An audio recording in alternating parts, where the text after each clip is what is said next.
오늘 선포되실 하나님의 말씀은 아가서 6장 1절에서 10절까지 말씀입니다. 구약 964면에 있습니다. 제가 봉독하겠습니다.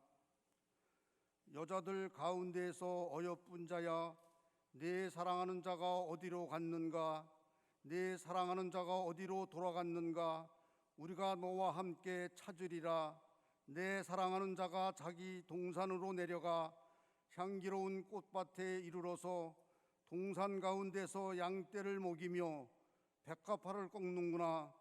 나는 내 사랑하는 자에게 속하였고 내 사랑하는 자는 내게 속하였으며 그가 백합화 가운데에서 그 양떼를 먹이는도다. 내 사랑아, 너는 디르사같이 어여쁘고 예루살렘같이 곱고 깃발을 세운 군대같이 당당하구나. 내 눈이 나를 놀랍게 하니 돌이켜 나를 보지 말라. 네 머리털은 기르앗산 기슭에 누운 염소떼 같고 내 이는 목욕하고 나오는 암양떼 같으니 쌍태를 가졌으며 새끼 없는 것은 하나도 없구나. 너울 속의 내 뺨은 석류 한쪽 같구나. 왕비가 60명이요 후궁이 80명이요 시녀가 무수하되 내 비둘기 내 완전한 자는 하나뿐이로구나. 그는 그의 어머니의 외딸이요 그 낳은 자가 귀중하게 여기는 자로구나. 여자들이 그를 보고 복된 자라 하고 왕비와 후궁들도 그를 칭찬하는구나. 아침빛같이 뚜렷하고 달같이 아름답고 해같이 맑고 깃발을 세운 군대같이 당당한 여자가 누구인가? 아멘. 성경을 들겠습니다. 시작. 나는 하나님의 자녀입니다. 그래서 함부로 포기하지 않습니다. 나는 오늘도 믿음으로 도전합니다. 할렐루야. 앞뒤 좌우 인사하겠습니다. 축복합니다. 성령 충만 행복하십시오. 인사합니다. 축복합니다. 성령 충만 행복하십시오. 하나님은 예배자를 찾으십니다. 그런데 참된 예배가 사실 그렇게 쉽지가 않습니다. 예배는 우리가 하나님을 만나고 싶어하고 하나님은 우리를 만나 주시는 것이 예배인데, 하나님은 언제든지 우리를 만나 주시는데요, 우리의 형편에 따라서 우리가 하나님을 어떻게 찾느냐라고 하는 것이 문제인데, 그렇게 하나님을 찾는다는 것이 그렇게 쉬운 일이 아닙니다. 그러나 그럼에도 불구하고 우리는 항상 하나님 앞에 예배자로 살아야 됩니다. 하나님과 만남을 통하여서 우리 삶의 축복을 받아 살아야 됩니다. 그런데 진정한 예배자가 되기 위해서는 하나님께서 나를 얼마나 사랑하시는지를 알면 내가 하나님에 대한 사랑을 고백하게 되고, 사랑이 깊어지면 예배가 깊어집니다. 그래서 오늘 여러분과 함께 본문을 통하여서 사랑이 깊어지면 예배도 회복됩니다 라고 하는 제목으로 하나님의 말씀을 함께 듣고자 합니다. 지난 시간 우리는 하나님과 나와의 관계에 대해서 사랑의 관계다, 그렇게 여러분에게 말씀을 드렸습니다. 요한복음 3장 16절, 하나님이 세상을 이처럼 사랑하사 독생자를 주셨으니 이는 그를 믿는 자마다 멸망하지 않고 영생을 얻게 하려 하심이라. 여러분, 상징이라고 생각을 할 수 있겠지만 예수님은 우리의 신랑이 되십니다. 우리는 성별을, 이 땅에 있는 성별을 따지기 전에 예수님께서 우리의 신랑이 되시고 우리는 예수님의 신부가 됩니다. 그러면 예수님의 신부된 그런 우리가, 저와 여러분이 시간이 가면 갈수록 예수님 앞에 어떤 고백을 해야 되고, 또 우리나 예수님과 어떤 관계를 계속해서 맺으며 살아가야 되는가라고 하는 것을 성경을 통해서 우리는 살펴보고, 오늘 내가 서 있어야 될 자리가 어떤 자리인지를 깨닫게 되기를 간절히 소망합니다. 신랑을 지극히 사랑하는 신부들의 고백이 무엇이겠습니까? 우리는 아가서 5장을 통해서 신부는 신랑을 어떤 태도로 맞이해야 되는가라고 하는 것을 보게 되는데, 슐라미 여인은 이제 밤이 깊음으로 인하여서 잠자리를 펴서 옷을 벗고 침실에 누웠습니다. 잠을 자기 위해서 잠을 자기 위해서 침실에 누웠는데, 밤 이슬을까지 맞으면서 신부가 보고 싶어서 찾아온 신랑을 문 앞에 세워두고 문을 열어주지 않습니다. 그 신랑은 답답한 마음에 문틈을 통하여서 손을 내밀었는데, 그 손을 내밀면서 그 문틈에 신랑의 흔적이 남습니다. 신부가 잠을 자다가 그런 신랑의 마음이 너무 감동이 되어서 일어나서 옷을 입고 문을 열었지만 신랑은 이미 사라져버리고 없습니다. 오늘 이 말씀을 요한복음에서는 이렇게 고백을 하고 있습니다. 요한복음 1장 11절 12절, 자기 땅에 오매 자기 백성이 영접하지 아니하였으나 영접하는 자 곧 그 이름을 믿는 자들에게는 하나님의 자녀가 되는 권세를 주셨으니, 하나님의 자녀 되는 권세를 받기 위해서는 우리가 신부된 우리가 예수 그리스도를 영접하면 되는데, 영접하지 않음으로 인하여서 큰 수치를 당하게 됩니다. 유대인들을 이야기하는 거죠. 말하자 1차적으로 그 수치를 당하는데 술라미 여인과 같은 그런 수치를 당하게 됩니다. 어떤 수치를 당하게 됩니까? 5장 7절 8절입니다. 성안을 순찰하는 자들이 나를 만나매 나를 쳐서 상하게 하였고, 성벽을 파수하는 자들이 나의 겉옷을 벗겨 가졌도다. 예루살렘 딸들아, 너희에게 내가 부탁한다. 너희가 내 사랑하는 자를 만나거든 내가 사랑함으로 병이 낫다고 하려무나. 뒤늦게라도 손을 그 틈새로 손을 내미는 신랑의 모습을 보면서 문을 열어서 신랑을 맞이해야 되는 거야 라고 생각을 하고 감동을 받고 옷을 입고 문을 열었지만 신랑이 흔적만 남기고 떠나버려서 신랑을 찾아서 온 거리를 헤매기 시작합니다. 그 헤매다가 만나는 그 성안을 순찰하는 자를 만나서 내가 매를 맞으면서 몸이 상합니다. 그리고 나서 또 성벽을 파수하는 자들을 만났는데 겉옷을 벗겨서 가져가 버립니다. 이건 수치를 당한다는 이야기예요. 신랑이 밤 이슬을 맞으면서 힘들고 어렵게 먼 거리를 정말 자기의 모든 걸 포기하고 찾아왔을 때 문을 열었으면 이런 수치를 당하지 않을 텐데, 내가 내 잠자리에 들어서 더 이상 귀찮게 하지 마, 밤 이슬 맞고 왔던 안 했던 그건 내 문제가 아니야, 나는 지금 현실의 문제 가운데서 나는 이 문제를 해결하기 위해서 내 온 에너지를 다 쏟고 있는 거야. 그러니 신랑이 밤 이슬을 맞고 왔다 할지라도 나는 나하고 상관이 없는 일이야 라고 신랑을 영접하지 않았던 그 이제 상황이 이런 수치를 당하게 되는 겁니다. 그러면서 이스라엘 여인들, 이스라엘 백성들에게 예수님께서 자기 백성들에게 오면 너희들은 제대로 영접해야 되는 거야 라고 메시지를 던집니다. 그렇지 않으면 너희들도 수치를 당하게 돼.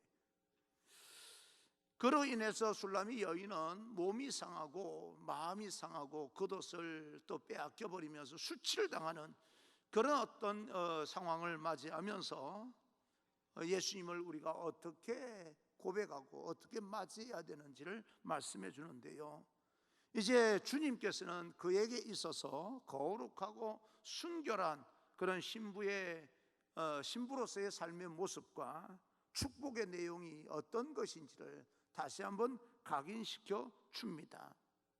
오늘 우리는 코로나 팬데믹 시대를 맞이하면서 정말 이 시대를 보내면서 힘들고 어려운 우리 삶을 보내느라고 또 여러 가지 교회를 향한 이런저런 이야기를 우리가 들으면서 슬며시 주님을 멀리하고 있지는 않습니까? 예배가 소홀하지는 않습니까? 우리가 그 어떤 이유로 예수님을 제대로 영접하지 아니하고 우리가 주님을 거절했다면 우리 눈앞에 보이는 모든 현실 때문에 그랬다, 우리끼리는 다 이해가 되는데요, 시간이 지나면서 결국은 몸이 상하고 마음이 상하고 모든 것이 무너지면서 수치를 당하게 됩니다. 오늘 성경 본문은 그런 관점에서 중요한 교훈을 찾을 수가 있는데, 다시 신랑과의 관계를 회복해야 된다는 이야기입니다.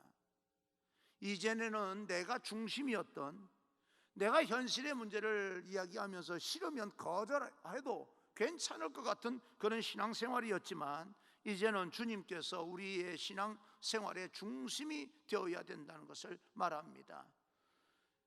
주님을 사랑하면 할수록 내가 아닌 주님이 나의 신랑이 되시고, 또 그 삶의 우선순위가 내가 지극히 사랑하는 그분 중심으로 흘러갈 수밖에 없다는 것을 우리는 깨닫게 되는 겁니다. 하나님께서 세상을 이처럼 사랑하사 여러분 한 사람 한 사람을 그렇게 사랑하셔서 하나님 중심이 아니라 하나님께서 사랑하는 우리들을 중심으로 하늘 보좌를 버리고 육신의 몸을 입고 내려오신 사건이 성육신이라고 이야기합니다. 하나님 중심으로 살아갈 수가 없어서 사랑하는 모든 우리 하나님의 백성들 한 사람 한 사람들 때문에 하나님께서 그 사람 중심에 맞춰서 가장 낮은 자리로 오셔서 그들을 회복시키기 위해서 그 사람 중심으로 모든 것을 바꾸었던 것처럼 우리들도 하나님을 그만큼 사랑하면 내 삶의 중심이 내가 아니라 주님이 되신다, 그 말입니다. 그런 놀라운 변화가 일어나게 되는데, 그런 변화가 일어날 때 어떤 현상이 일어납니까? 2절 3절입니다. 내 사랑하는 자가 자기 동산으로 내려가 향기로운 꽃밭에 이르러서 동산 가운데에서 양떼를 먹이며 백합화를 꺾는구나. 나는 내 사랑하는 자에게 속하였고 내 사랑하는 자는 내게 속하였으며 그가 백합화 가운데에서 그 양떼를 먹이는 도다. 슐라미 여인은요, 그렇게 수치를 당하고 그 사랑하는 마음에 주님 중심으로 모든 삶을 바꾸어 가기 시작합니다. 그랬더니 여호와의 동산에 거닐게 되는 겁니다.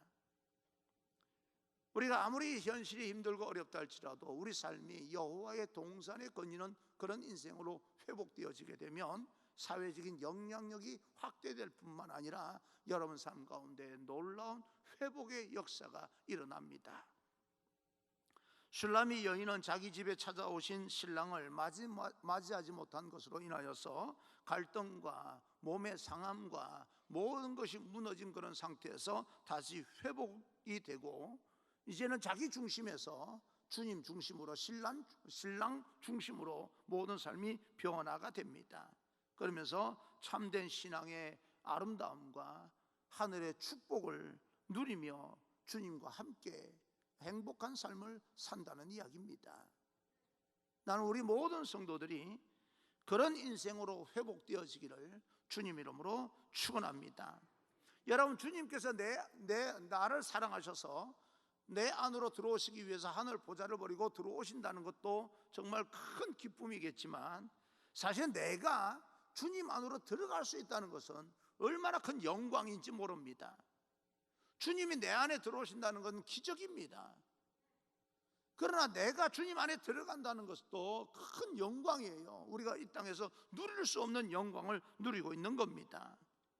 그러면서 오늘 변화된 모습, 이 신부의 모습 속에서 신부의 고백이 나오는데요, 첫째, 주님과의 친밀함이 깊어지는 겁니다. 친밀함입니다. 신부는 신랑과 친밀해야집니다.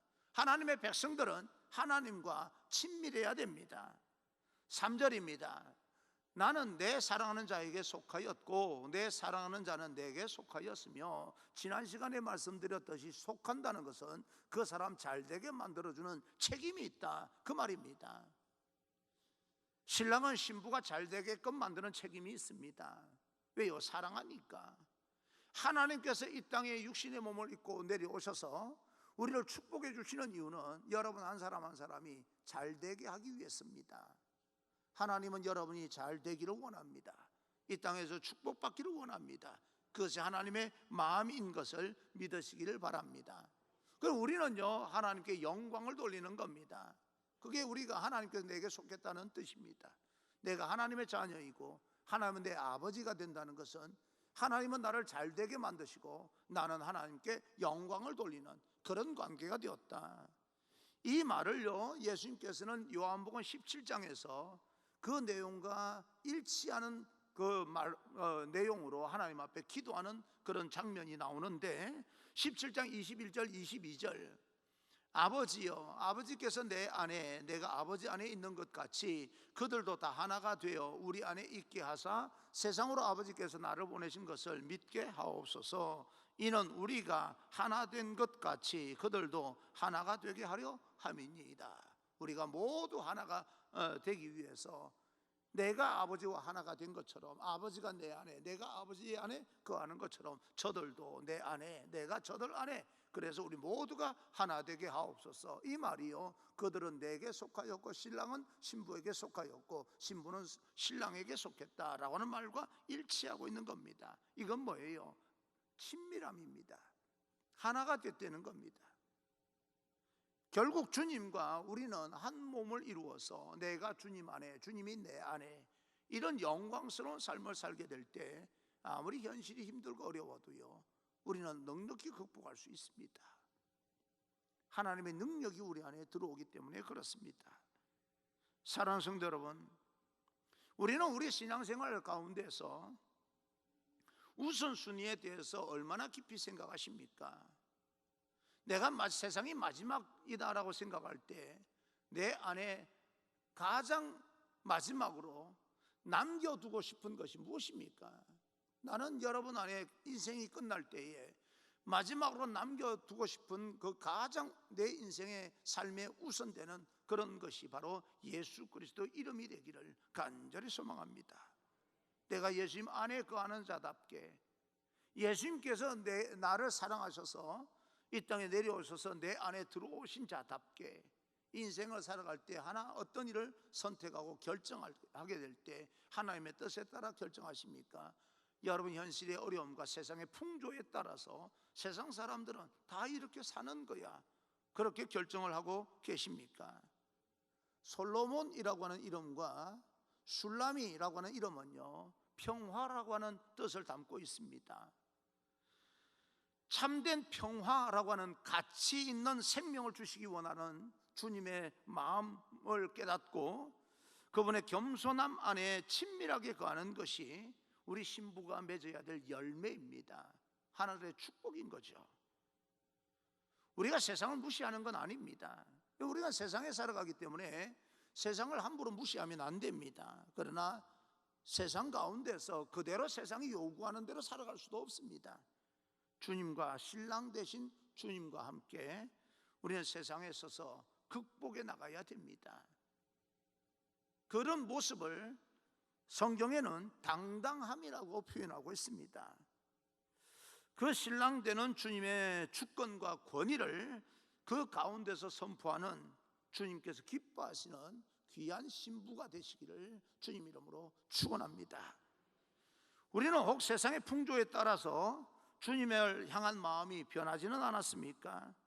코로나 팬데믹이 너무 힘들고 어려우니까 설명없이 밀어내면서 내 삶 중심으로 내가 지켜야 될 건 이게 먼저야 라고 하는 것 때문에 하나님께서 우선순위에, 내 삶의 우선순위에 밀려나 있지는 않습니까? 마치 그것이 세상을 굉장히 잘 사는 것처럼, 그렇게 자기가 지혜롭게 사는 것처럼 느껴진다 할지라도 결국에는요, 몸이 상하고 수치를 당하게 됩니다.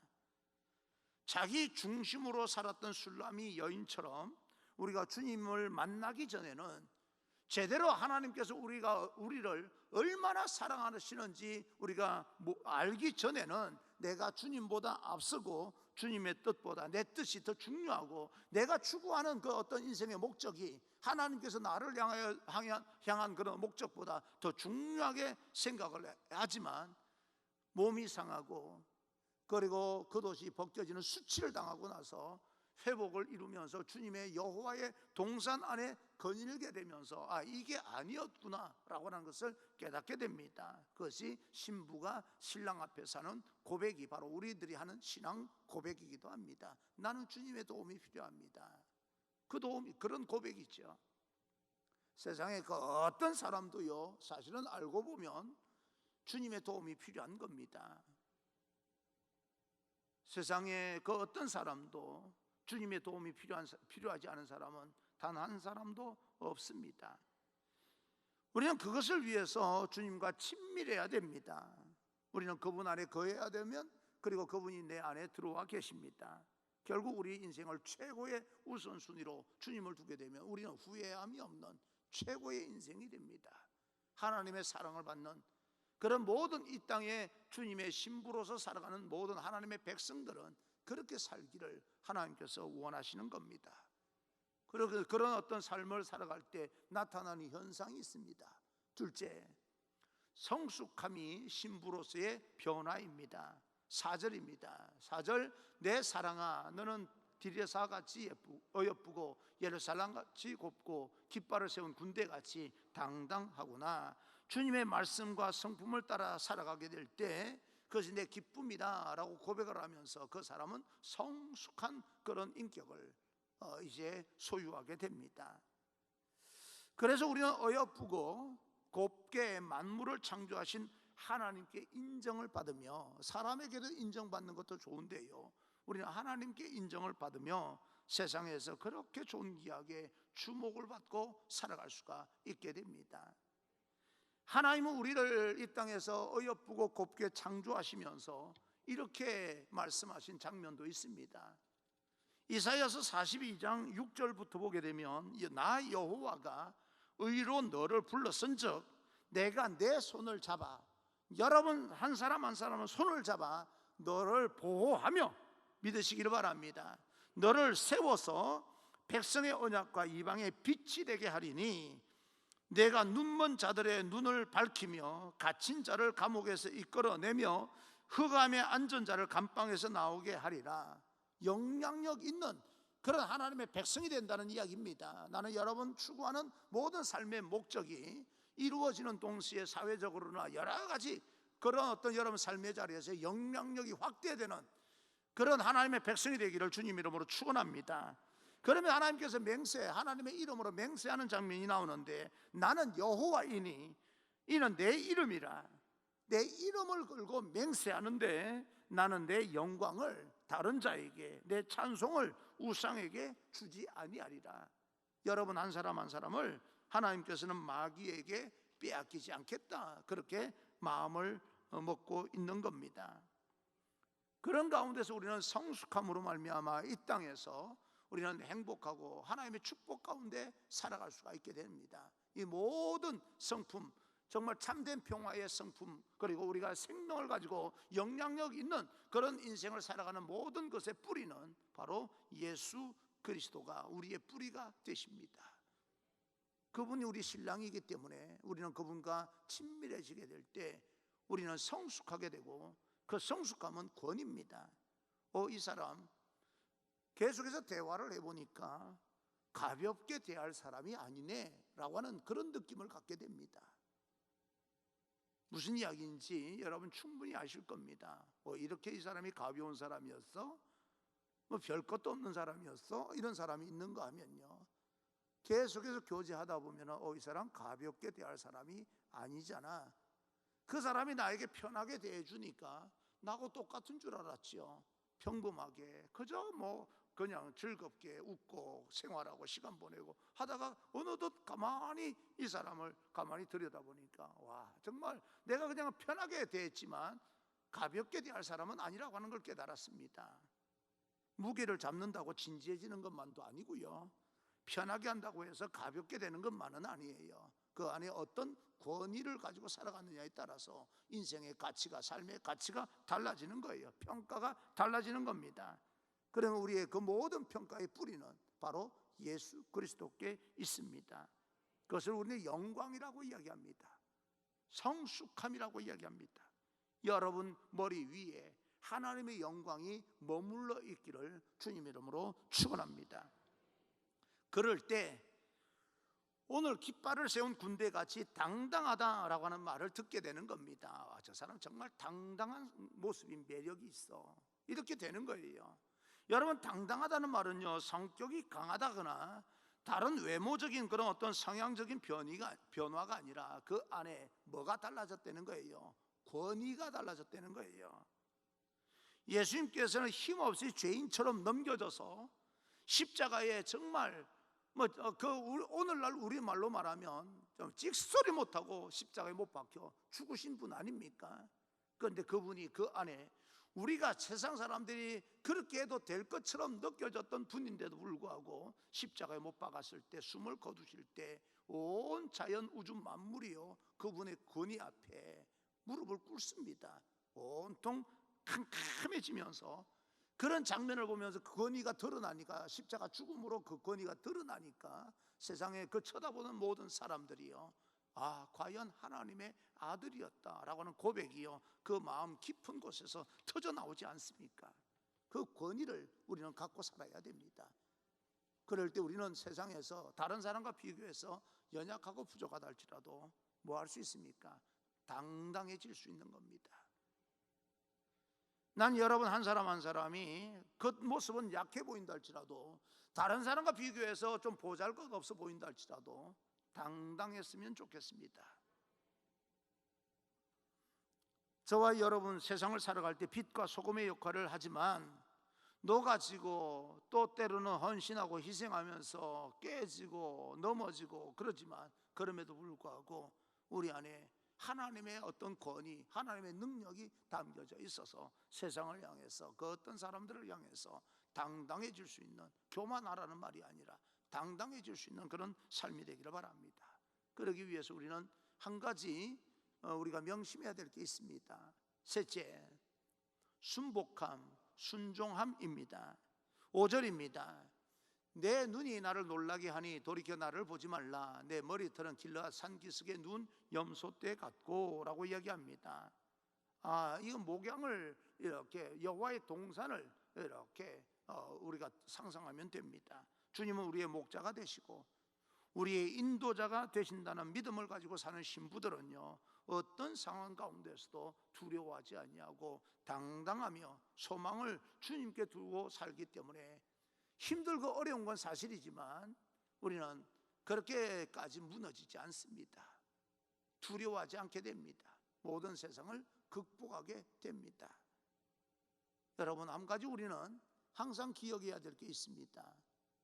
인생 앞에 여러분에게 계속해서 말씀드리지만 장애가 없는 사람이 어디 있겠습니까? 모두가 장애물을 만납니다. 그러나 어떤 사람은요, 그 장애물 앞에 대부분 무너지는 사람이 대부분인데, 그 중에 또 특이한 사람들은 그 장애물을 딛고 올라갑니다. 100사람 중에 99명이 장애물에 넘어져서 주저앉는 사람이 있다 할지라도, 한 사람이라도 그 장애물을 딛고 올라가는 사람이라면 나는 왜 장애물을 못 딛고 올라가겠습니까? 여러분 생각을 해보십시오. 그리고 결단을 하십시오. 나는 주저앉는 인생이 될 것인가, 아니면 딛고 올라서는 인생이 될 것인가? 우리가 결정해야 될 문제입니다. 모든 사람들 앞에 환경이 나름대로 다 비슷비슷합니다. 어려움이 있을 거예요. 그런데 그 앞에 주저앉을 것이냐, 일어설 것이냐, 우리는 그것을 결정해야 됩니다. 그것을 일어서는 사람을 당당함이라고 오늘 성경에 이야기하고 있습니다. 그런 사람 머리 위에 하나님의 영광이 머물러 있게 되는 거죠. 오늘 신부에게 일어나는, 신랑을 맞이하게 될 때 신부에게 일어나는 세 가지 요소가 친밀함과 성숙함과 그 다음에 순종함입니다. 하나님의 말씀에 순종하게 될 때 교만하지 아니하고 계속 성숙한 모습으로 사회에 영향력을 끼치면서 회복을 이루는 그런 사람이 됩니다. 근데 나는 오늘 여러분에게 이 아가스를 지난 시간에 이어서 다시 한번 본문을 정해서 설교하고 싶었던 것은요, 이 말씀 때문에 설교하고 싶었던 거예요. 오늘날 힘들고 어렵지만 난 우리 모든 하나님의 백성들이 좀 이렇게 살았으면 좋겠다 라고 하는 간절한 마음을 가지고 난 여러분에게 이 말씀을 준비한 겁니다. 10절입니다. 10절, 아침빛같이 뚜렷하고 달같이 아름답고 해같이 맑고 깃발을 세운 군대같이 당당한 여자가 누구인가? 여기는 여자라고 하는 말을 썼지만 예수님께서 신랑 되시고 우리 모두가 다 신부라고 하는 측면에서 여자라고 하는 단어를 쓴 거예요. 우리가 오늘날로 말하는 육체적인 어떤 성별, 그것을 뜻하는 건 아닙니다. 뭐 굳이 그렇게 보는 사람도 있겠지만, 그러나 좀 더 광범위하게는 하나님의 백성들을 여자로 이렇게 오늘 칭하고 있는 겁니다. 아침 빛같이 뚜렷하고. 여러분, 우리 인생이 좀 선명했으면 좋겠습니다. 이것은 저건지 모르겠고, 뭐 정말 뭔 생각을 갖고 사는 건지. 그런 것보다 힘들면 힘들다, 없으면 없다, 모자라면 모자란다, 공부를 못하면 못한다, 나는 이걸 모르면 모른다, 아는 것처럼 가다가 나중에 속이다가 들키지 마시고, 또 좀 뭔가 선명했으면 좋겠어요. 그리고 달같이 아름답고, 달은 햇빛을 받아서 이 반사체 아닙니까? 반사체. 햇빛이 이렇게 비치면 그 햇빛을 통하여서 반사는 반사체입니다. 우리가 반사체예요. 우리는 상징적으로 해는 하나님이라고 보면 우리가 그 하나님으로부터 빛을 받은 그런 발광체입니다. 예? 해는 주님의 빛을 상징합니다. 진리의 빛이 우리에게 비춰지게 되면 우리의 삶이 선명해지고, 또 우리 달처럼 세상 속에서 빛과 소금의 역할을 제대로 감당하게 되는 겁니다. 그것이 신부의 권위요, 신부의 영광입니다. 반드시 그 역할을 감당하기 위해서는 하나님 해가 있어야 되는 거죠. 그래서 우리는 하나님이 필요한 존재들입니다.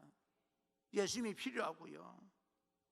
우리는 주님의 신부로서 하나님의 빛을 받아서 세상에 비추어야 되는 그런 하나님의 발광체입니다. 그래서 우리는 하나님께 속하였고, 하나님은 우리를 사랑하셔서 이 땅에 내려오신 겁니다. 신부가 신랑에게 속했고, 또 신부가 신랑에게 속했고, 뭐 이게 이건 것 같고 저게 저건 것 같고. 여러분, 그럴 때 세상은 우리를 두려워하며, 도리어 우리를 두려워하면서 우리를 함부로 하지 못하게 됩니다. 그것을 우리는 오늘 성경 말씀에 당당함이라고 이야기합니다. 깃발을 세운 군대같이 당당한 하나님의 사람이 누구인가? 난 여러분이 기죽지 않았으면 좋겠습니다. 힘들고 어려운 것 맞아요. 다른 사람과 비교하면 돈이 없는 거 맞을 겁니다. 뭐 여러 가지 지혜나 지식이나 부족한 게 맞을 거예요. 다른 사람과 비교하면 연약할 겁니다. 우리가 뭐 강하면 얼마나 강하겠어요. 내가 잘나면 얼마나 잘났겠습니까? 내가 강하면 또 얼마나 강하겠어요. 그 사람이 돈이 많으면 얼마나 많겠습니까? 그런데 그런 가운데 일지라도요, 당당함이라고 하는 이 단어가 난 여러분에게 소개해 주고 싶고, 그 안에 엑스트라 파워라고 하는 하나님의 권위가 여러분 안에 녹아져 있어서 어떤 상황 가운데서든 기죽지 않냐고 좀 당당했으면 좋겠다. 먹을 것이 없어서 오늘날로 말하면 라면 하나를 끓여 먹더라도 좀 당당했으면 좋겠고요. 어떤 상황 가운데서든 당당한 여자가 누구인가? 여러분, 하나님 앞에서 친밀하고 성숙하고 하나님의 말씀에 순종하는 자는 이 땅에서 당당할 수밖에 없는 거죠. 그래서 고린도서 2장 17절 이렇게 말합니다. 우리는 수많은 사람들처럼 하나님의 말씀을 혼잡하게 하지 아니하고 곧 순전함으로 하나님께 받은 것 같이 하나님 앞에서와 그리스도 안에서 말하노라. 하나님의 말씀에 순종하는 자가 되라. 그러면 세상에서 기죽지 아니하고 당당할 수가 있다. 그런 말씀입니다. 오늘 여러분, 우리에게 주신 이 하나님의 말씀을 신부의 마음으로 우리 안에 받아들이고, 여러분 가정 안에서 삶을 선포함으로 말미암아 가정이 회복되어지고, 직장과 사업장 안에서 이 말씀이 녹아져 실천됨으로 인하여서 여러분 삶의 변화, 그 사업장과 또 직장이 여러분으로 인하여서 놀랍게 변화되는 그런 하나님의 백성, 신랑의 신부되는 그런 귀한 역사가 여러분을 통해서 일어나기를 원하며, 여러분 안에 그런 하늘의 권위가 있다는 사실을 깨닫고 세상 기죽지 마시고 한 걸음 한 걸음 당당하게 나아가시기를 주님 이름으로 축원합니다.